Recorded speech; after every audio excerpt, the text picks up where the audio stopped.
കേരളത്തിലുണ്ടാകുന്ന മഴക്കെടുതിയും പ്രളയവും ശാസ്ത്രീയമായി പ്രതിരോധിക്കാനുള്ള നീക്കവുമായി സംസ്ഥാന സർക്കാർ. ഇതിന്റെ ഭാഗമായി ഐഐടികളിലെ വിദഗ്ധർ മുഖ്യമന്ത്രിയുമായി കൂടിക്കാഴ്ച നടത്തി. രാജ്യത്തിനു തന്നെ മാതൃകയാകുന്ന വിധത്തിൽ അത്യാധുനിക സാങ്കേതിക വിദ്യ പ്രയോജനപ്പെടുത്തി മികച്ച പ്രളയ പ്രതിരോധ സംവിധാനം സംബന്ധിച്ച സമഗ്ര രൂപരേഖ ഐഐടി വിദഗ്ധർ മുഖ്യമന്ത്രിക്ക് കൈമാറി.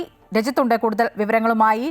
രജിത്ത്, പ്രളയത്തെ പ്രതിരോധിക്കാൻ വേണ്ടിയിട്ടുള്ള ഒരു പദ്ധതി, അതാണ് ഇപ്പോൾ ഐഐടിയിലെ വിദഗ്ധർ സമർപ്പിച്ചിരിക്കുന്നത്. എന്താണ് ഈ പ്രധാനമായും ഈ പദ്ധതിയിൽ ഉണ്ടായിരിക്കുന്ന നിർദ്ദേശങ്ങൾ?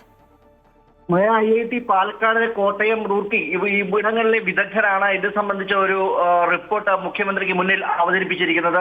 പുതിയ പദ്ധതി എന്ന രീതിയിൽ തന്നെയാണ് ഇത് അവതരിപ്പിച്ചിട്ടുള്ളതും.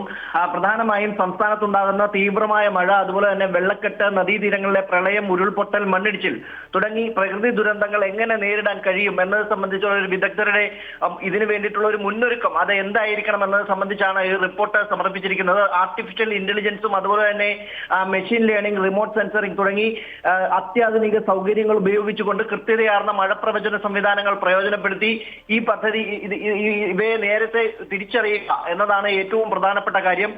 അതിനു വേണ്ട രീതിയിൽ എന്തൊക്കെ നടപടികളാണ് സ്വീകരിക്കേണ്ടത് എന്നത് സംബന്ധിച്ചാണ് ഇന്ന് മുഖ്യമന്ത്രിക്ക് മുന്നിൽ ഈ വിദഗ്ധ സംഘം തന്നെ ഒരു റിപ്പോർട്ട് തയ്യാറാക്കുകയും ചെയ്തത്. ഈ റിപ്പോർട്ടിന്റെ അടിസ്ഥാനത്തിൽ വിശദമായ ഒരു പഠനം തന്നെ നടത്താൻ മുഖ്യമന്ത്രി ഇപ്പോൾ തീരുമാനിച്ചിരിക്കുകയാണ്. പദ്ധതിയുടെ സാങ്കേതിക പ്രായോഗികതയും അതുപോലെ തന്നെ സാമ്പത്തിക ബാധ്യതകളും ഒപ്പം തന്നെ ഇത് നടപ്പാക്കേണ്ട രീതികൾ സംബന്ധിച്ചൊരു വിശദമായ പരിശോധനയ്ക്ക് ജലവിഭവ വകുപ്പിനും അതുപോലെ തന്നെ ദുരന്ത നിവാരണ വകുപ്പിനും മുഖ്യമന്ത്രി ഇതിനോടകം തന്നെ നിർദ്ദേശം നൽകുകയും ചെയ്തിട്ടുണ്ട്. ഈ രണ്ട് വകുപ്പുകളും സംയുക്തമായി ഈ വിഷയം പഠിക്കുകയും ഒരു മാസത്തിനകം ഇത് സംബന്ധിച്ച റിപ്പോർട്ട് സമർപ്പിക്കാനുമാണ് ഇപ്പോൾ മുഖ്യമന്ത്രി നിർദ്ദേശം നൽകിയിരിക്കുന്നത്. അതിന്റെ അടിസ്ഥാനത്തിൽ തുടർ നടപടികൾ ഉണ്ടാകും എന്നാണ് ഇപ്പോൾ മുഖ്യമന്ത്രിയുടെ ഓഫീസിൽ നിന്നടക്കം അറിയിച്ചിട്ടുള്ളത്.